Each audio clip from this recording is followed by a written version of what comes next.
Good morning friends. చూసారా snake ఎలా ఉందో? ఈరోజు మీకు మా ఇంట్లోకి స్నేక్ ఎలా వచ్చింది, దాన్ని ఎట్లా చంపాము, తర్వాత స్నేక్ కరిస్తే ఎట్లాంటి మెజర్స్ తీసుకోవాలి అనేది చాలా బ్రీఫ్గా అందరికి అర్థమయ్యేలాగా ఒక అవేర్నెస్ వీడియోలాగా చేశాను. అందరూ తప్పకుండా వాచ్ చేయండి, నలుగురికి షేర్ చేయండి. సో చూడండి, పిల్లలు సరదాగా ఆడుకుంటున్నారు. మాది 5 హౌసెస్ గ్రూప్ అపార్ట్మెంట్ అండి. సో ఇక్కడికి స్నేక్ అనేది వస్తుందని మేము అస్సలు ఎక్స్పెక్ట్ చేయలేదు. కింద ఓపెన్ ఏరియాలో పిల్లలు ఇట్లా ఆడుకుంటూ ఉంటారు, సైకిల్ తొక్కుకుంటూ ఉంటారు, క్రికెట్ ఆడుకుంటారు సరదాగా. సడన్గా కింద ఉన్న మేడం గారు ఫోన్ చేసి, అన్న పెద్ద పాము వచ్చింది, కిందకి రండి అన్నారు. ఇదేంటి పాము రావడం ఏంటి అని నేను సస్పెక్ట్ చేసి వచ్చాను. నిజంగానే వచ్చిందేమోనని. ఆ బకెట్ వెనకాల ఉందన్నారు.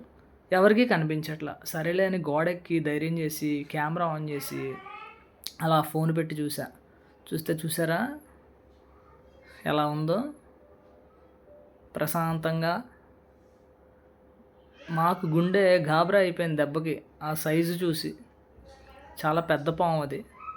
అదే పామో తెలీదు. విషపూరితమైన పామా లేకపోతే విషరహితమైన పామా, ఏం చేయాలనేది తెలీదు. చాలామందికి ఫోన్లు చేసాం, ఎవరైనా పాములు పట్టేవాళ్ళు ఉన్నారేమో వస్తారేమోనని. కానీ ఎవ్వరూ రెస్పాండ్ అవ్వలేదు. ఎందుకంటే నైట్ 10:30, 11 అయిపోతుంది అప్పటికి టైము. మా ఇస్త్రీ ఆయనకి ఫోన్ చేసి పిలిస్తే ఆయన వచ్చాడనమాట. ఆయన చూడండి, ఒకటే దెబ్బ కరెక్ట్గా దానికి తల మీద పడింది. అందుకనే అది తాచుపామా కాదా అనేది డౌట్లో ఉన్నాం. ఎందుకంటే అదేమీ తిరగబడలేదు, అటాక్ చేసే విధంగా అగ్రెసివ్గా కూడా లేదు. ఇది తాచుపాము కాదేమో అనుకున్నాము. కానీ ఇది టైల్స్ ఉండడం వల్ల అది స్పీడ్గా మూవ్ అవ్వలేకపోయిందా, లేకపోతే ఇంకేమన్నా రీజన్స్ ఉన్నాయా అనేది మాకు తెలీదు. సో జర్రిగొడ్డు అనుకున్నాం. కానీ ఫైనల్గా అక్కడ నామాలు ఏవైతే ఉన్నాయో అవి చూసిన తర్వాత మాకు అర్థమైంది ఇది గోధుమ తాచుపాము అని చెప్పి. సో ఇది తాచుపాము అనేది చాలా డేంజరస్ స్నేక్ అండి. ఇటీవల కూడా నాకు తెలిసిన వాళ్ళలో ఒకళ్ళు ఈ పాము కాటుకు గురై చనిపోయిన వాళ్ళు ఉన్నారు. చూడండి అది ఎలా కదులుతుందో, కొట్టిన తర్వాత కూడా ఎలా కదులుతుందో చూడండి.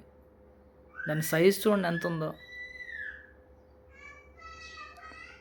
అప్పుడే పిల్లల్ని తీసుకొని కిందకెళ్ళి, లైట్లు కూడా లేవు, సరేలే అని చెప్పి టార్చ్ లైట్ వేసుకొని, అంటే ఆ రోడ్డు మీద లైట్స్ లేవు, అట్లాగా వెళ్ళి వచ్చాము. వచ్చిన తర్వాత ఒక హాఫ్ అన్ అవర్ తర్వాత మాకు ఫోన్ వచ్చింది.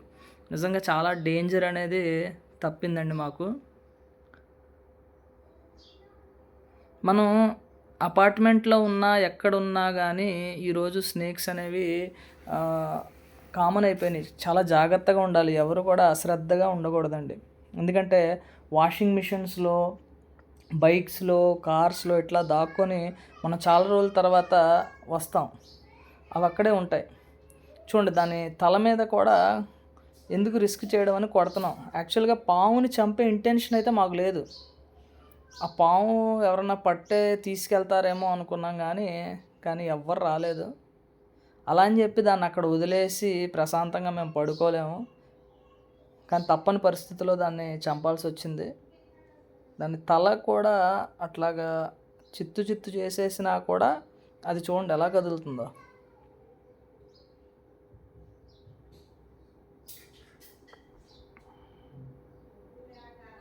సో ఈ వీడియోలో మీకు అన్ఎక్స్పెక్టెడ్గా పాము కాటుకి గురైన ఎటువంటి మెజర్స్ తీసుకోవాలి, తక్షణంగా చాలామందికి తెలీదు, కరిసిన వెంటనే ఏం చేయాలో తెలీదు. అలా చాలామంది ప్రాణాలు కోల్పోయిన వాళ్ళు ఉన్నారు.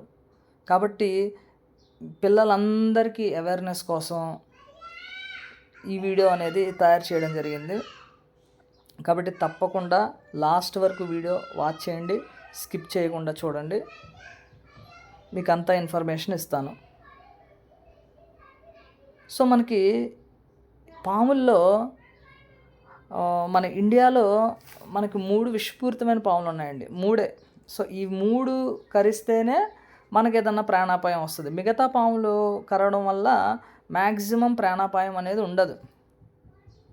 సో ఏంటి ఆ 3 పాములు అంటే, మనకు ఫస్ట్ గుర్తొచ్చేది తాచుపాము, తర్వాత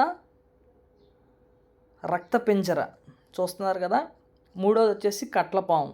సో ఈ 3 పాములు ఉంటేనే మనం చాలా జాగ్రత్తగా ఉండాలి. కట్లపాము అనేది అత్యంత విషపూరితమైన పాము అండి. సో కాబట్టి ఈ 3 ఏ విధంగా ఉంటాయి అనేది మీరందరూ కూడా అవగాహన కలిగి ఉండాలి. సో కొన్ని విషరహితమైన పాములున్నాయి. మనకి జర్రిగొడ్డు అంటాము, జర్రిపోత అంటాము. అవి ఎలకల్ని తింటది. ఫారెస్ట్ అగ్రికల్చర్ ల్యాండ్స్‌లో తిరుగుతూ ఉంటది. దానివల్ల పెద్ద ప్రాబ్లమ్ ఉండదు. నెక్స్ట్ పైథాను, కొండ చిలువ, బురద పాము, నీటి పాము ఇలాంటి పెద్ద ప్రాబ్లమ్ కాదు. చూడండి అక్కడ మీకు విషపూరితమైన పాము కాటు వేస్తే 2 ఘాట్లు పడతాయి. అదే విషరహితమైనది కాడితే ఎక్కువ ఘాట్లు పడతాయి. పాము కరిసినప్పుడు ఫస్ట్ కంగారు పడకూడదండి. మనం ఎవ్వరు కూడా అంటే పరిగెత్తడం కానీ, కంగారు పడిపోవడం కానీ చేయడం వల్ల బ్లడ్ ప్రెషర్ పెరిగి విషం అనేది ఇంకా బాడీలోకి చాలా స్పీడ్గా వెళ్తుంది. కాబట్టి పాము కరిసినప్పుడు మనం ఎక్కువ కంగారు పడకుండా ఉండాలి. అదేవిధంగా నోటితో పీల్చడం కానీ, విషాన్ని కట్ చేయడం కానీ ఇటువంటి పనులు అనేది మనం చేయకూడదు. అదేవిధంగా కడగడం, సో పాము కరిచిన ఏరియాని కడగడం కూడా చేయకూడదు. ఎందుకంటే అట్లా కడగడం వల్ల ఈ డాక్టర్స్కి గుర్తించడం కొంచెం కష్టం అవ్వచ్చు. ఫస్ట్ ఏం చేయాలంటే పాము కరిసిన తర్వాత సో ఆ ఘాటు పైనుంచి కూడా మనం ఒక క్లాత్ అనేది ఇట్లా చుట్టేసి, తర్వాత దానిపైన ఒక కర్ర కానీ ఒక చెక్క ముక్క కానీ పెట్టి మళ్ళీ దానిపైన ఇంకొక గుడ్డ కట్టాలి. చాలా గట్టిగా కట్టకూడదండి, మరీ గట్టిగా కట్టకూడదు. సో ఇట్లా కట్టడం వల్ల ఏంటి ప్రయోజనం అంటే కాలు అనేది ఎక్కువ కదలదు కాబట్టి రక్త ప్రసరణ అనేది స్లోగా ఉంటుంది. చూడండి ఇక్కడ చూపిస్తున్న విధంగా ఇట్లా కట్టేసుకుంటే సో ఇమ్మొబలైజేషన్ అంటాం, కాలు కదలకుండా ఉంటుంది.